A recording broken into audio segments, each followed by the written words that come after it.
백훈종의 전지적 비트코인 시점 10분만 비트코인 시간입니다. 지난주 다들 잘 보내셨나요? 네, 저는 지난주에 이 비트코인 서울이라는 이벤트가 서울에서 있었어서 한국의 이 비트코인 컨퍼런스에 참여하러 온 친구들과 만나서 이제 좋은 시간도 많이 보내고 컨퍼런스도 구경하고 그랬습니다. 지난주 영상에 이제 베스트 댓글 먼저 보겠습니다. 어떤 분이 이렇게 달아주셨어요. 길게 질문을 해주셨는데 이제 후반전이 술이 불었다. 아마 이제 그 사이클 반감기가 지나고 본격적으로 상승장이 오는 시기가 왔다. 이렇게 말씀하시는 것 같거든요. 근데 뭔가 묵직하게 짓누르고 있는 기분 나쁜 느낌이 경기장에 도사리고 있다. 이 부분에 대해서 저의 인사이트를 듣고 싶다고 하셨습니다. 첫 번째, 2008년 이후로 지속되어 온 장기 양적 완화의 시대가 이제 끝났는가?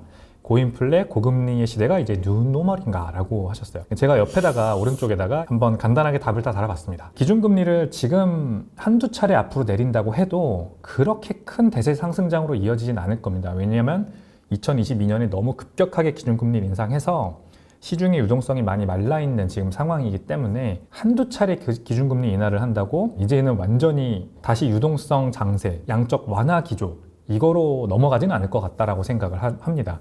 아직까지는 급격한 기준금리 인상의 부작용이 완전히 나오지 않았지만 이제 점점 심해지고 있는 중이거든요. 이제 은행의 뭐 디폴트 레이시라던가 아니면은 뭐 부동산 이 대출 같은 것들이 부실 대출이 늘어난다거나 이런 것들, 그리고 기업의 채권이 이제 롤오버 될 때 이 기업들이 파산하는 비율 이런 것들이 앞으로 이제 다가올 일들이기 때문에 기준금리 한두 차례 가지고도 이런 것들이 잘 해결되지 않을 것 같다라고 생각을 하고요. 시체인지를 우리가 대비를 해야 됩니다. 고인플레 고금리 상황이 제법 오래 이어진다라고 저는 생각합니다. higher for longer라고 얘기하죠. 그래서 이때 우리가 어떻게 투자자로서 대응을 해야 되느냐, 어떻게 행동을 해야 되느냐가 앞으로 성공할 수 있는 굉장히 중요한 바로미터가 될 겁니다. 그래서 결론적으로 저는 지금처럼 지난 뭐 한 6개월 뭐 작년 말부터 지금까지 주도주 위주의 장세가 펼쳐졌잖아요. 무조건 주도주, 갈놈만 간다. 이 계속해서 대형주가 주식시장이든 아니면 부동산이든 뭐 코인 시장이든 어떤 자산이든 상관없이 주도주 위주의 장세가 펼쳐진다 라는 게 앞으로 저는 꽤 오래 이어질 거라고 생각합니다. 기존에 우리가 한 지난 2008년부터 2022년까지 알고 있었던 어떤 상식이죠. 뭔가 삼성전자가 오르면 예를 들어서 그 이제 밑으로 어떤 제2의, 제3의 반도체 주식이 오르고 또는 반도체가 이제 오르면 따라서 이제 소부장 기업들이 오르는 그런 형태의 장세보다는 그냥 계속 돈을 잘 버는 기업만 주가가 오르는, 다른 데로는 유동성이 잘 흐르지 않는 그런 장세가 저는 펼쳐지지 않을까. 지금 이제 촬영일 기준으로 6월 3일이거든요. 근데 다음 주에 이 미국의 FOMC가 예정이 되어 있습니다. 그래서 6월 달에 기준금리가 올라가느냐 또는 유지되느냐 또는 내려가느냐가 이제 다음 주에 발표가 되는 거죠. 저는 개인적으로 다음 주 이제 있을 FOMC에서는 기준금리가 동결될 거라고 생각을 합니다. 시중에서 기준금리 인하를 예상하는 목소리는 지금 많지 않아요. 하더라도 한 9월 달 정도에 하지 않을까 그렇게 많이 보는 중이고요. 유럽 ECB 같은 경우에는 이제 6월부터 기준금리 인하를 할 것 같다라는 의견이 좀 더 지배적입니다. 그래서 유럽에서 먼저 시작을 하고 이제 미국은 9월 달에 한 차례 정도 인하하지 않을까 그런 지금 시장 전망이 우세하고 저도 그렇게 될 가능성이 있을 거라고 생각은 합니다만 이제 앞서 설명드린 대로 그렇다고 해서 고금리 상황이 완전히 저금리로 역전되는 건 아니기 때문에 우리가 그것 때문에 너무 이제 완전히 뭐 알트코인 장세가 펼쳐지고 뭐 대세 상승장이 올 거야 이렇게 속단하지는 말고 기준금리 인하를 하더라도 9월 달에 추세를 지켜보면서 이 대응하는 식으로 가는 게 좋을 것 같습니다. 그래서 지난주 비트코인 시황 보고 넘어갈게요. 5월 31일에 2.7% 좀 큰 폭으로 하락을 하고 일부 회복하고 있습니다. 그래서 주간으로 보면 마이너스 1.3%, 뭐 약간 떨어진 정도지만 그렇게 크게 가격이 많이 하락하지도 않고 그렇다고 오르지도 않는 좀 지지부진한 횡보를 하고 있는 걸 볼 수 있고요. 이제 오른쪽은 나스닥 지수, 그 다음에 S&P 500, 다우존스, 미국 3대 주가 지수입니다. 5월 29일부터 하락폭을 키우다가 조금씩 회복하는 모습 보이죠? 다우존스 지수가 가장 큰 폭으로 조정을 받았습니다. 원인이 은행주 실적 발표 때문이거든요. 이거는 뒤에 좀 더 자세하게 말씀드리고 어쨌든 나스닥은 마이너스 0.39% 정도 주간으로 S&P 500도 마이너스 0.035% 하락, 그러니까 아주 소폭 하락하는 수준이었는데 다우존스가 거의 1% 하락했다 이렇게 아시면 될 것 같고요. 비슷한 움직임이죠. 비트코인도 옆으로 기는 모습, 그 다음에 3대 주가 지수도 3개 다 최고치를 찍고 나서 지난주에는 좀 옆으로 기는 모습 보였습니다. 이게 나스닥과 비트코인의 상관성을 보여주는 그래프인데요. 이제 5월 들어서 50%까지 올라왔습니다. 비트코인과 나스닥이 굉장히 높게 상관성을 보일 때는 90%까지도 올라가기도 합니다. 근데 지금 2023년부터 해서 조금씩 올라오는 모습 보이더니 24년 5월 돼서는 이 상관성이 50%까지 올라왔다. 이게 지난 2023년 9월 달과 거의 비슷한 수준입니다. 이게 왜 이러냐면 아마 대부분 지금 ETF 때문이라고 우리가 먼저 예상을 해볼 수 있을 것 같아요.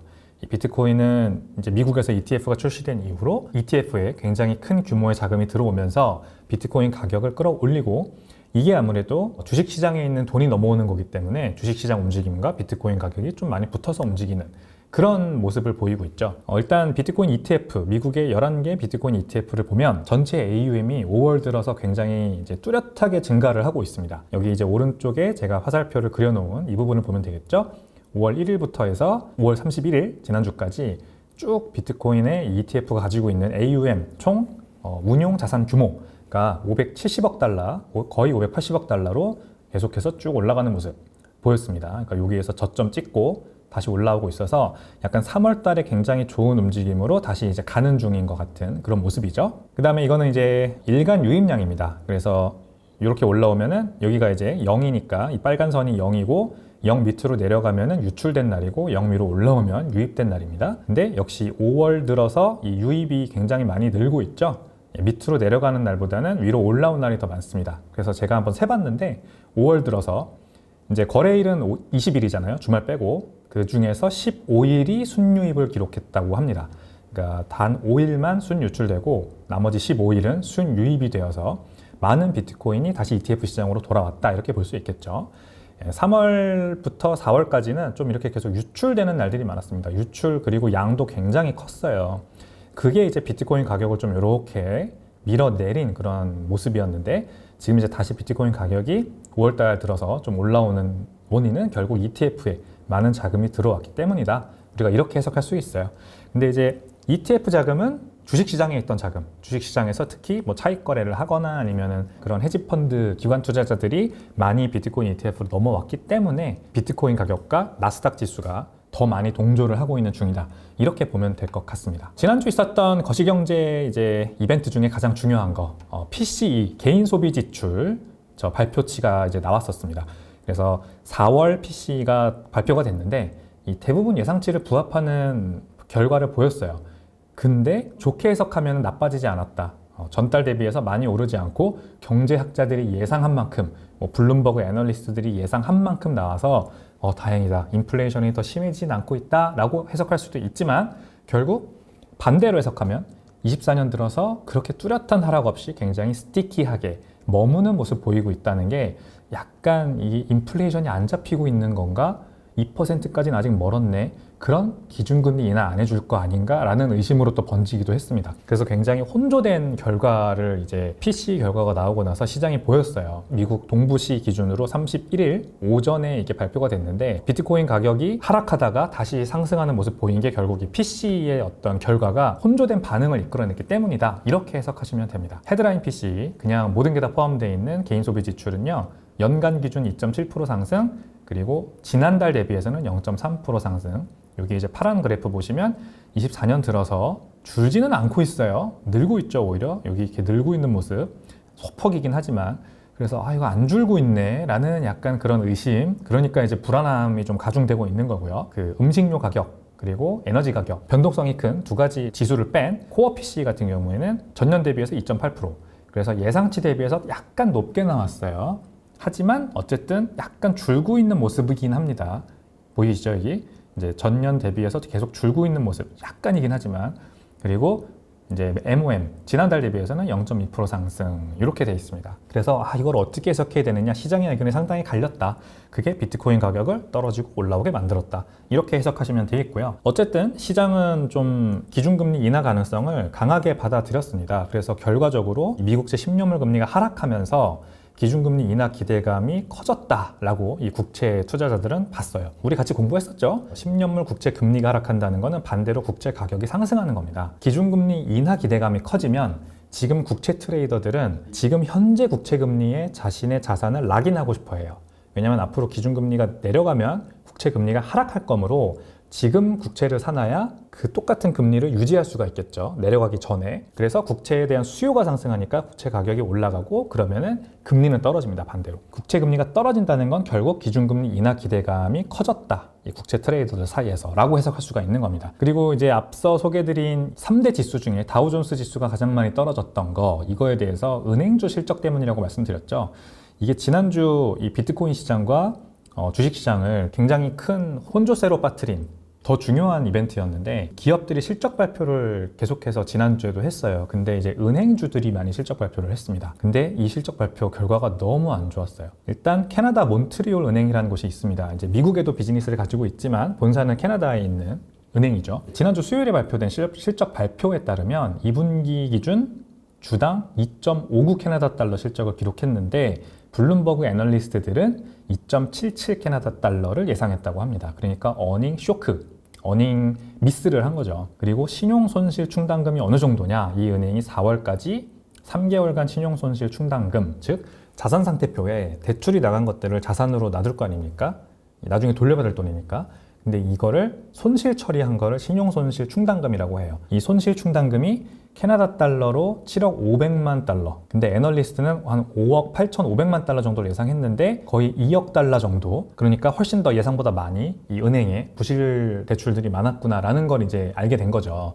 그러니까 당연히 어닝 쇼크가 나는 겁니다. 은행 위기가 지금 계속해서 고조되고 있구나. 캐나다, 미국, 북미를 지금 기점으로 한 은행들이 계속해서 은행 위기가 고조되고 있구나라는 걸 우리가 요걸 통해서 알 수가 있는 거고, 하나가 더 있습니다. OZK라는 은행이 또 있어요. 이 은행은 이 부동산 전문 대출을 하는 은행입니다. 굉장히 큰 상업용 건물을 짓는다 그러면은 이 건물을 짓기 위해 필요한 돈을 전문적으로 대출해주는 그런 은행이죠. 그래서 이제 부동산 쪽에 자산 평가를 하는데 조금 특화되어 이렇게 볼 수 있겠죠. OJK라고 하는 은행의 주가가 이 시티그룹의 애널리스트가 매도 의견을 내면서 폭락했습니다. 미국은 이 애널리스트들이 매도 의견을 가끔 내요. 우리나라는 매도 의견 내기 쉽지 않아요. 굉장한 이제 진짜 안 좋게 볼 때 그렇게 하는 건데, 이 미국은 그래도 조금 더 많이 매도 의견이 나옵니다. 근데 애널리스트가 아무튼 이 은행에 대해서 매도 의견을 내면서, 원래 주가 예상치가 57불이었어요. 예상 주가, 목표 주가죠. 이 애널리스트들이 목표 주가를 정하잖아요. 목표 주가가 57불이었는데 37불까지 내렸습니다. 그러면서 매도 의견 팔라고 얘기하는 거죠, 말하자면 시중에다가. 그래서 굉장히 이제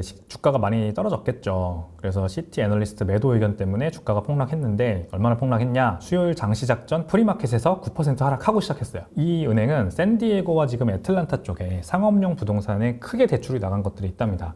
근데 이 샌디에고와 애틀란타에 짓고 있는 상업용 부동산의 수요가 크지 않을 걸로 판단이 되면서 모든 거기에 나간 대출이 다 어쩌면은 이 대출이 부도가 날 수 있겠다, 이런 식으로 지금 눈덩이처럼 이 사태가 불거지면서 매도 의견을 낸 거죠, 시티 쪽에서. 그래서 9% 하락하고 이 회사 주가가 곤두박질을 쳤습니다. 네, 그래서 은행주라는 거는 굉장히 원래 안정적인데 지금 뭔가 굉장히 안 좋은 일이 벌어지고 있다는 걸 우리가 알 수가 있는 거예요. 아무래도 다우존스 지수는 은행주가 많이 들어가 있는 지수다 보니까 나스닥이나 S&P보다 더 많이 떨어진 거고, 이런 문제, 이 은행 문제 같은 것들이 경기 침체와 굉장히 밀접하게 연관이 돼 있습니다. 23년도 무슨 일이 있었죠? 미국에 있는 3S 은행이라는 이 S로 시작하는 세 개의 은행, 실리콘밸리 은행, 실버게이트 은행, 그리고 시그네처 은행이 파산했잖아요. 그때 예금자들이 뱅크런이 나면서 위기감이 굉장히 고조가 되지 않았습니까? 그러니까 은행에서 돈을 못 찾는다는 건 너무나 큰 뉴스잖아요. 저희 같은 일반 국민들 입장에서는. 이거를 빨리 잠재우기 위해서 이제 연준이 나서고 FDIC라고 하는 연방 예금 보험공사가 나서서 빨리 돈을 풀고 지원을 해줘서 그 사태를 무마시켰죠. 근데 그런 일이 다시 발생한다면 또 엄청난 위기가 발생하는 겁니다. 지금 뭐 기준금리 인하, 뭐 우리가 얘기하고 있는 기업 실적 발표, 이런 것들은 다 이제 후순위로 밀리는 거예요. 은행이 망하냐 안 망하냐, 우리 돈 찾을 수 있냐 없냐, 이거 가지고 모든 경제적인 아젠다가 다 몰리게 될 겁니다. 근데 지금 이 두 개 은행이 뭔가 좀 이상하다, 미국 내에 수상한 일이 많이 벌어지고 있다는 걸 일단 우리가 알 수 있는 부분이고, 그래서 지난주 이 비트코인 가격과 이 3대 지수들이 좀 많이 요동친 그런 한 주였다고 보시면 될 것 같아요. 지금 그래서 이 미국의 시중은행들은 무슨 상황에 놓여 있냐, 무슨 상황에 처해 있냐면, unrealized gain 또는 loss는 미실현 손익이죠, 미실현 손익. 그러니까 아직 은행들이 뭘 가지고 있는데 그거를 팔지 않았어요. 하지만 그 가격이 많이 떨어졌거나 혹은 많이 올라요. 그러면은 오르면 미실현 이익, 떨어지면 미실현 손실이죠. 그래서 investment security, 결국 투자 증권입니다. 이 은행들이 가지고 있는 투자 증권 뭐겠어요, 여러분? 은행들이 뭐에다 투자할까요? 국채예요, 국채. 미국채. 이 국채에 무지하게 많이 투자를 했습니다. 23년에 문제가 됐던 실리콘밸리 은행이 대표적이죠. 거의 대부분 이 실리콘밸리 쪽에 위치한 스타트업들이 은행의 고객이었습니다. 그래서 이 스타트업들이 자본을 맡겼죠. 이 은행에다가 이제 예금을 했죠. 근데 이 은행이 어떻게 했나요? 들어온 예금액을 가지고 안전하다고 판단한 미국채에 많이 투자를 한 거예요. 미국채가 거의 현금성 자산이나 마찬가지니까 거기에서 이자가 나오니까 아무래도 투자를 했겠죠. 근데 어떻게 됐나요? 2022년에 기준금리가 급격하게 오르면서 미 국채 가격이 폭락했죠. 그러니까 미 국채 가격이 폭락하면 어떻게 되나요? 이 은행들이 보유한 국채, 인베스트먼트 세큐리티의 가치가 하락하겠죠. 그러니까 이렇게 손실액이 커지는 겁니다. 미실현 손실 러스가 이렇게 커져 있어요. 22년 딱 연준이 기준금리 인상을 급격하게 할 때부터 시작해서 계속해서 눈덩이처럼 불어나고 있는 걸 볼 수가 있습니다. 여기 헬드 투 매추리티 세큐리티라고 하는 게 결국 채권이에요. 국채겠죠, 대부분. 만기까지 가지고 있어야 하는 증권이란 뜻입니다. 그래서 국채고요. 여기는 이제 바로 팔 수 있는 증권, 당장 환매할 수 있는 현금성 자산을 말하는 겁니다. 근데 비중을 봐도, 언뜻 봐도 이 국채, 채권의 비중이 훨씬 더 크죠. 그래서 울며 겨자 먹기로 만기까지 들고 있어야 하는데 그동안 국채 가격이 계속해서 폭락하고 있어서 이렇게 손실액이 늘어나고 있는 겁니다. 23년에 그래서 있었던 일을 한번 우리가 돌이켜 볼게요. 작년 23년에 미국 은행이 총 5개가 파산을 했는데 그때 파산한 두 곳의 규모가 엄청나게 컸습니다. 실리콘밸리 은행과 이제 퍼스트 리퍼블릭 은행이라고 하는 곳인데 이 두 개 은행이 파산할 때 파산한 이 자산 규모가 1989년에는 몇 개가 파산했냐면요. 은행이 534개 은행이 파산했어요. 근데 그때 파산한 자산 규모와 거의 또이또입니다. 보이죠? 389빌리언 달러가 이 89년에 534개 은행이 망하면서 날아갔는데 공중분해됐는데 23년에 단 2개 은행이 파산했는데 319빌리언 달러가 공중분해됐습니다. 이거 뭔가 좀 이상하죠? 2008년 금융위기 때는 157개 은행이 망했어요. 그때는 훨씬 더 큰 금액의 자산이 공중분해됐습니다. 514빌리언, 5,140억 달러가 공중분해됐고 23년에는 3,190억 달러가 공중분해됐습니다. 매번 금융위기가 올 때마다 이 파산하는 은행의 개수는 줄고 있는데 자산의 금액 규모 자체는 오히려 늘고 있는 모습, 굉장히 그 비중이 커지는 모습 볼 수가 있어요. 굉장히 아이러니한 상황이지 않습니까? 이거는 왜 그러냐면 지금 은행이 파산하는 이유를 알아야 돼요. 일단 연준이 22년에 기준금리 엄청나게 많이 올렸죠. 그러니까 이 시중은행들이 보유한 미국채 가치가 하락합니다. 앞서 설명드린 대로. 게다가 기준금리가 올라가니까 대출 이자가 올라가요. 그러니까 이 은행들이 내보냈던 대출들이 파산하는 비율이 높아집니다. 즉 부실 대출이 증가합니다. 그러니까 은행들이 엄청나게 사업성이 안 좋아지는 거예요. 은행들이 들고 있는 이 국채를 갖다 팝니다. 안 그러면은 이 계속해서 이 눈덩이처럼 불어나는 손실을 메꿀 수가 없으니까 손상 차손이 증가합니다. 분기별로 이 은행들이 실적 발표를 할 때마다 재무제표에 올리는 손상 차손액이 증가해요. 즉 앞서 보여드린 대로 국채를 많이 가지고 있는데 이게 가격이 많이 떨어졌잖아요. 가격이 떨어졌는데도 불구하고 파는 거예요. 이 은행이 너무 손실이 커지니까. 그래서 국채를 내다 팔고 그거를 손상차손으로 재무제표에 올리면 분기마다 이제 보고가 되잖아요. 우리가 공개가 되잖아요. 투자자들이 그걸 봅니다. 근데 손상차손 금액이 커졌어. 이거 은행 망하는 거 아니야? 이러면서 출금을 하려고 막 달려갑니다. 은행. 뱅크런이 나는 거죠. 예금자 출금 러시로 이어집니다. 23년에 실리콘밸리 은행이 파산한 이유입니다. 그래서 뱅크런이 나면은 은행은 파산하게 돼 있습니다. 실리콘밸리 은행 파산할 때거든요. 3월 10일입니다.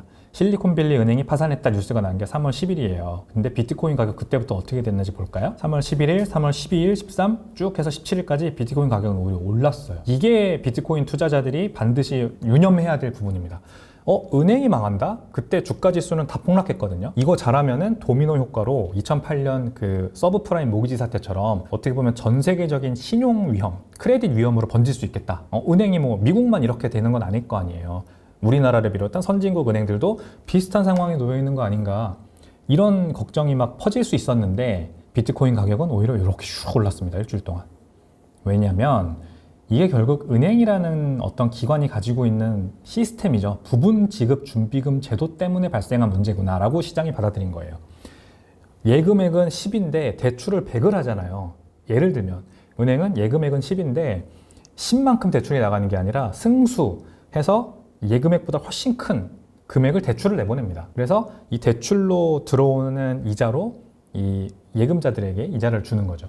이게 이제 은행의 비즈니스, 예대마진 비즈니스인데 이게 대출이 그래서 무너지면 아무래도 은행의 사업성이 너무 안 좋아진다. 그래서 그거를 예금자들이 알게 되면 뱅크런이 나고 그러면 그 뱅크런 때문에 은행이 파산하고, 은행이 파산하면 경기가 완전히 망하는 그런 사태로 번지게 되는 겁니다. 그럼 이거 완전 시스템적인 문제 아닌가라고 이제 캐피탈 마켓의 투자자들이 판단을 하면서 비트코인으로 달려간 거예요. 비트코인은 예금 인출이 안 되는 일이 없죠. 비트코인은 내가 지갑에 넣어놓으면 절대 못 찾는 일이 없습니다. 제가 이제 뭐 잘못해서 뭐 프라이빗 키를 까먹거나 이런 사태만 아니면. 그래서 비트코인이 궁극의 안전자산이구나라는 인식이 번지면서 이렇게 가격이 올랐던 거예요. 은행 위기, 결국 이제 뭐 단기적으로는 비트코인 가격을 비롯한 모든 위험 자산의 가격을 물론 떨어뜨리겠지만, 지난 23년에 보여줬던 비트코인의 가격 움직임을 보면, 야, 비트코인은 앞으로 미국의 또는 다른 선진국들의 은행 위기가 고조될수록 비트코인 가격이 오히려 더 주목받는 시장이 올 수도 있겠다. 이거를 우리가 꼭 기억하고 비트코인에 장기 투자를 해야 됩니다.